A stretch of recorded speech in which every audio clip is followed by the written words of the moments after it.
Desventuras de un ilustrado del siglo XVIII y de una liberanta riobambeña, Iván Egués.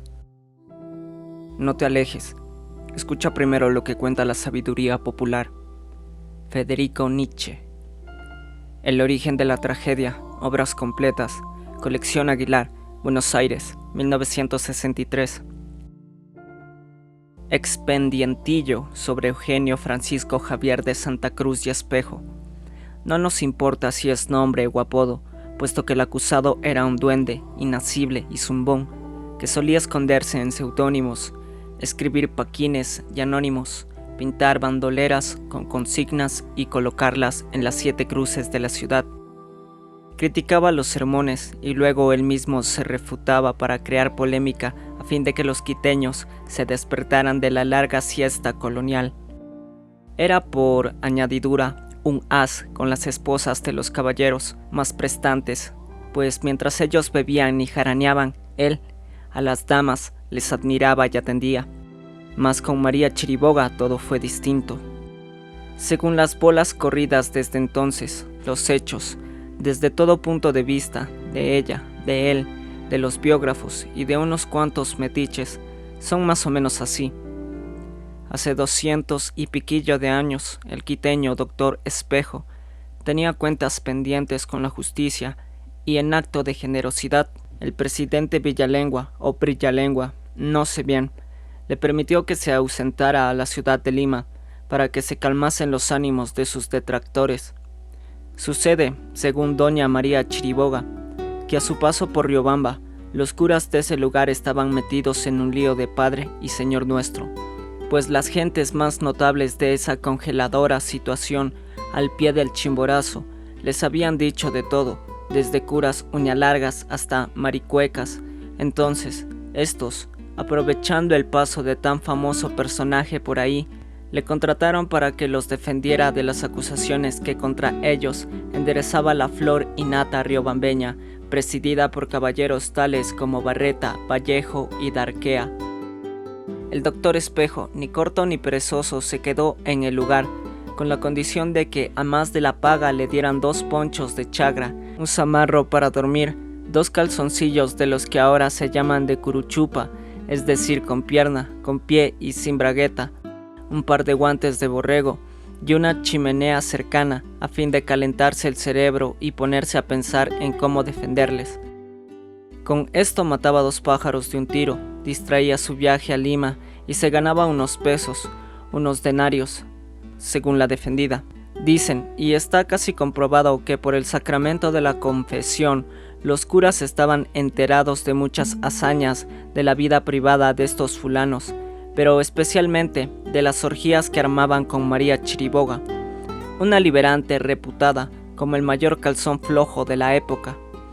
Los Chiribogas, señores, ustedes saben, todo el tiempo han sido chagras de plata, mudos con plata, no tanto como los dávalos, que son mudos por naturaleza.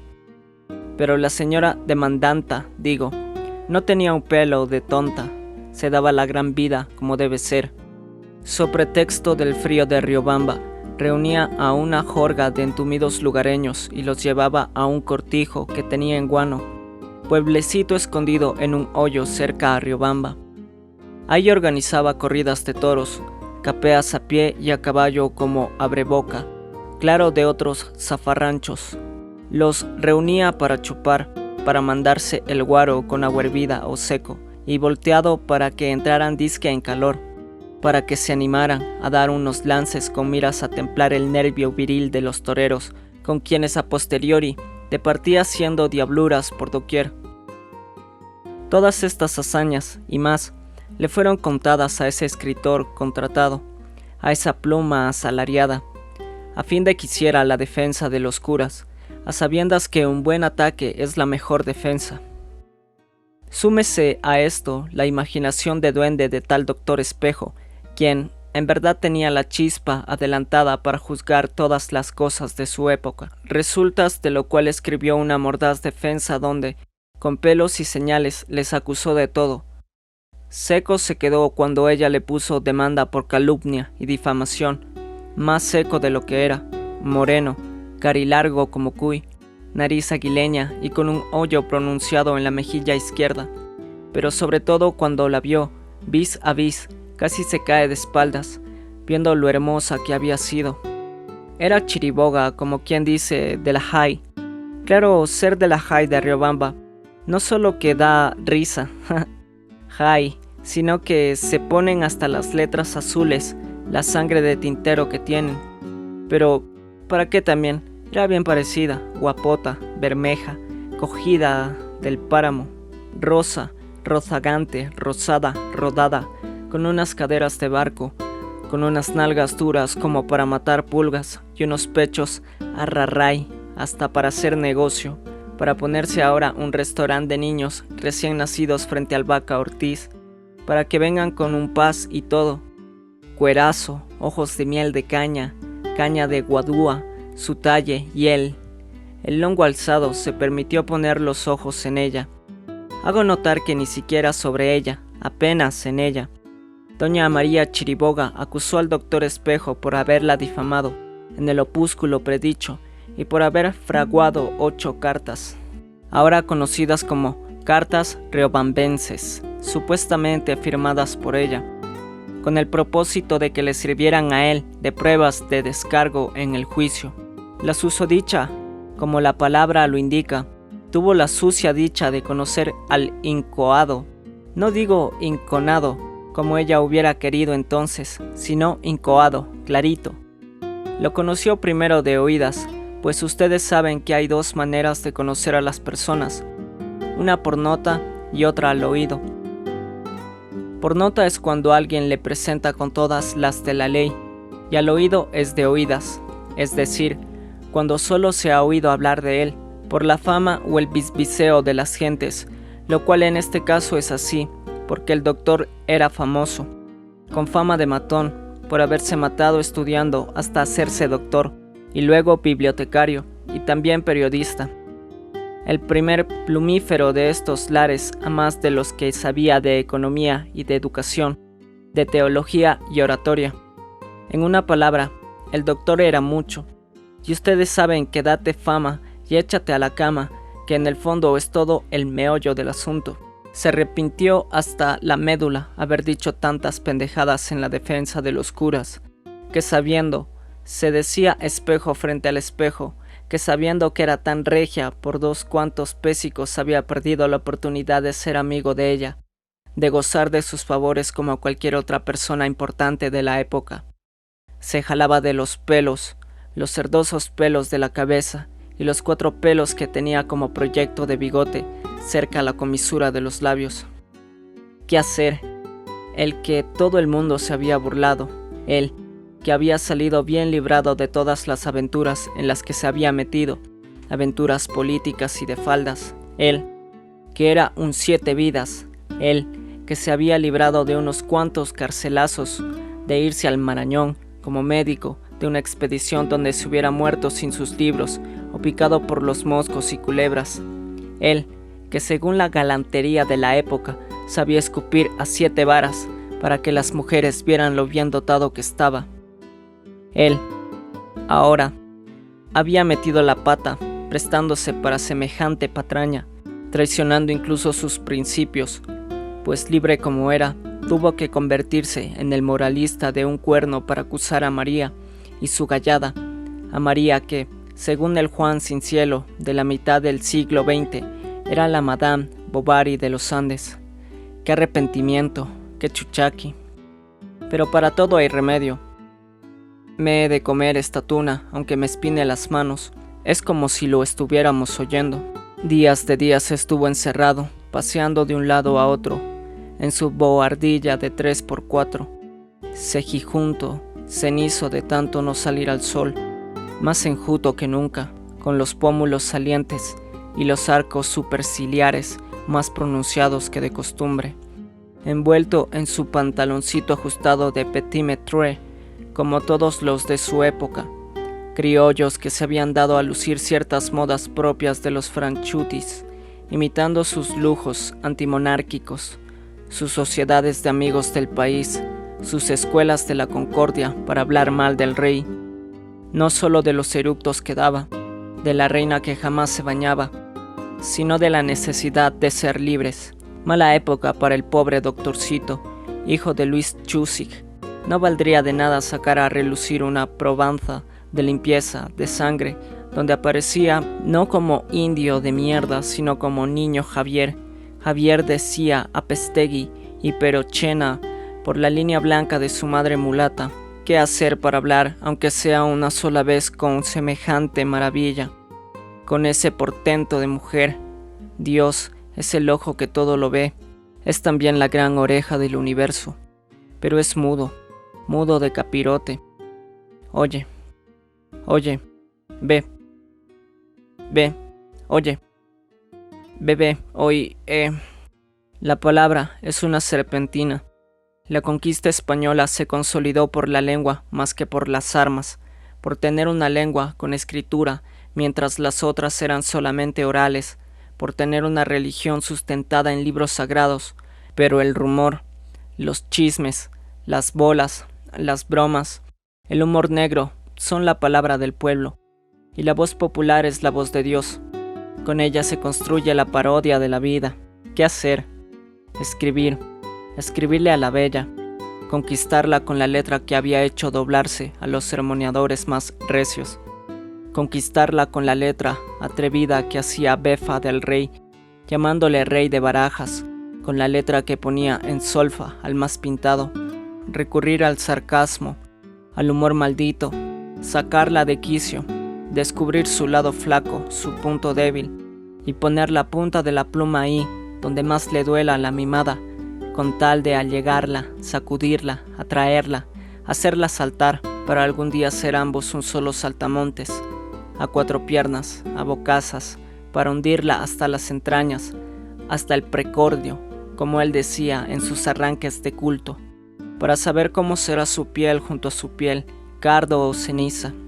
Con vela de cebo se puso a escribir toda la noche. Vio a la aurora levantarse la falda para que entre el sol en los montes, calles, sembríos, paredes y tejados de Riobamba. Le decía maravillas en la misiva. Le confesaba que, en verdad, la inminenda del exilio y los apuros de bolsillo le llevaron a aceptar semejante afrenta, pero que estaba dispuesto a dejarse colgar o a exhibirse en el rollo para que todos supieran que ofendió sin saber a quién. En fin, pero su genio intransigente lo llevó a romper la carta ya firmada. Se despedazó el corazón, como todo el que está enamorado de un imposible. Se sintió más culpable que nunca, y terminó por despacharle un papel que en forma más bien seca y directa le solicitaba una entrevista, para explicarle el entredicho.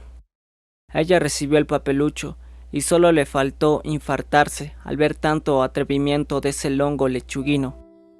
Se aconsejó con sus cuates para adoptar una conducta por seguir a fin de castigar como se merecía ese indio alzado. Se frotaron las manos los de la gallada y trazaron el plan. Debía contestarle en tono ofendido, diciéndole que no creía en sus palabras y que no veía el objeto de una entrevista con quien le había causado tanto daño y sufrimiento. Esas 4 letras fueron suficientes, no solo para reanimar al mal herido, sino para llenarle de arrestos y esperanzas. Entonces sí le envió una esquela bien puesta, agradeciéndole por la generosidad y nobleza de espíritu al haberle contestado. Le ratificó el pedido de una entrevista y adelantó las pisadas del arrepentimiento en procura del perdón. Al cabo de 2 días, un criado de la sultana le entregó un billetico que leía: «Estaré en Luchones, en Guano, sola como siempre, a mansalva de las malas lenguas, por lo que reclamo la mayor discreción». Pero esta vez el recado no tenía firma alguna, aunque era del mismo puño y letra que el anterior. Saltó de gozo el doctor, se puso a escupir y a tararear. Fue como si el frío de Riobamba desapareciera. Mientras tanto, María y sus cómplices planeaban la paliza que iban a propinarle.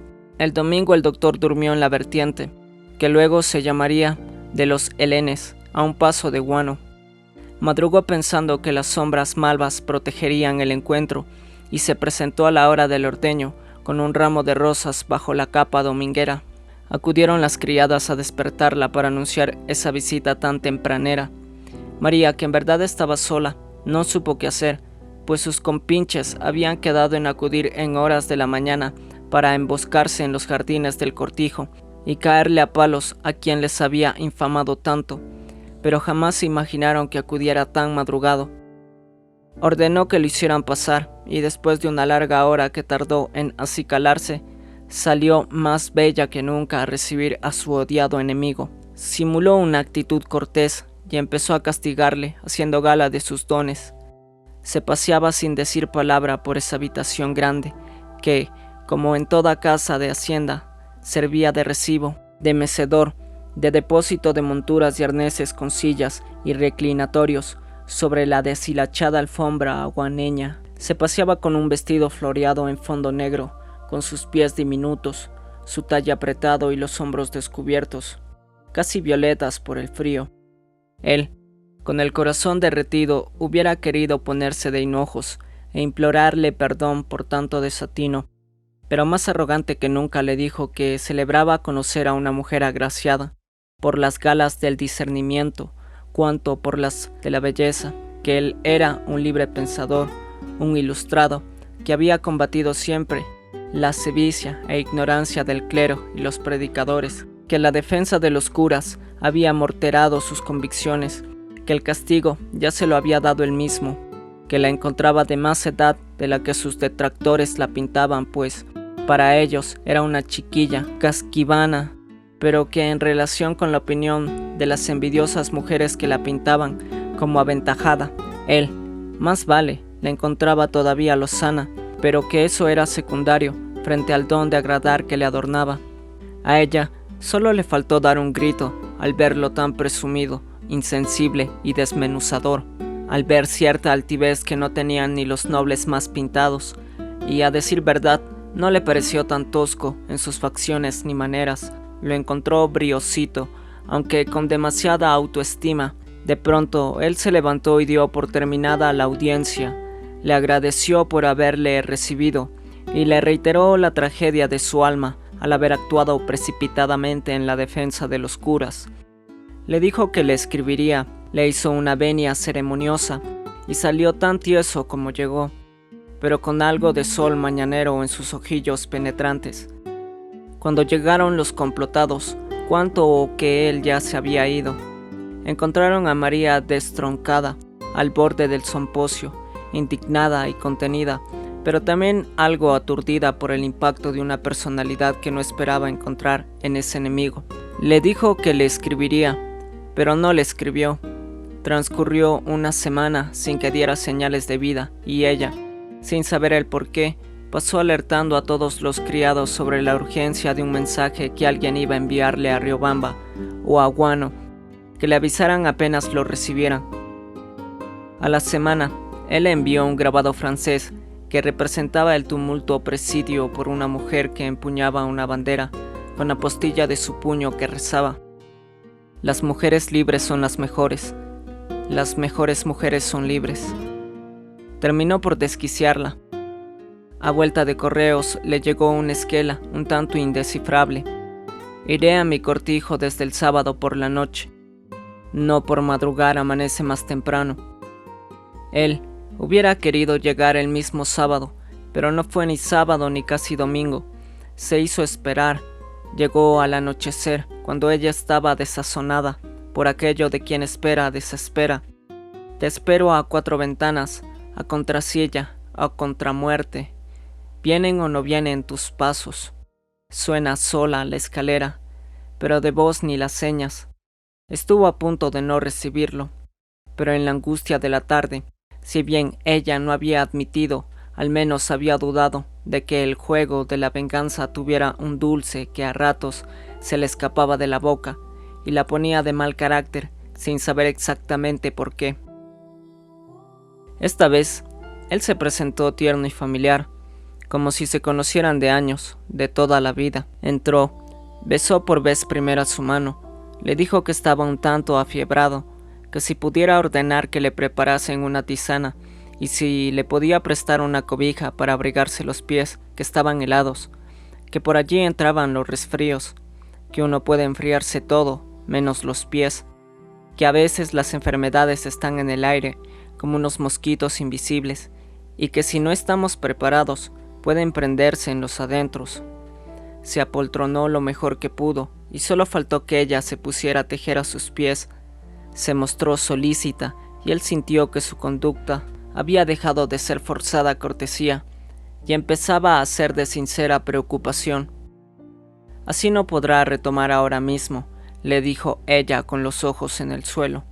Él le tomó la mano, y ella la retiró asustada, pero de inmediato la puso sobre la frente para ver si estaba con tercianas.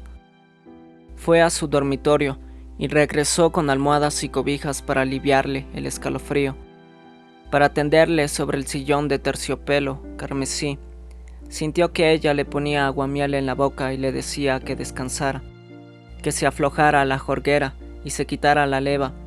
Le vio remojar paños en una palangana y ponerlos humedecidos sobre las sienes, casi volcadas sobre él por la incomodidad del sillón torneado. Luego la vio acuclillarse para sacarle los chapines de badana y quitarle esas medias rosadas como de torero de Goya. Le lavó los pies en agua de bálsamo y palo santo. Sintió que le acariciaba al secarle el brilloso pantaloncillo, que apoyaba su rostro en las rodillas de él y que empezaba a besarlas, a acariciarle los muslos fibrosos, las ingles entumidas, el vientre enjuto y lampiño como su rostro, pero besable, besable como el prado ralo donde crece el duro y venoso palo de vaca, muñón, rosáceo, lila, como fémur de caballo al que hay que succionarle la médula.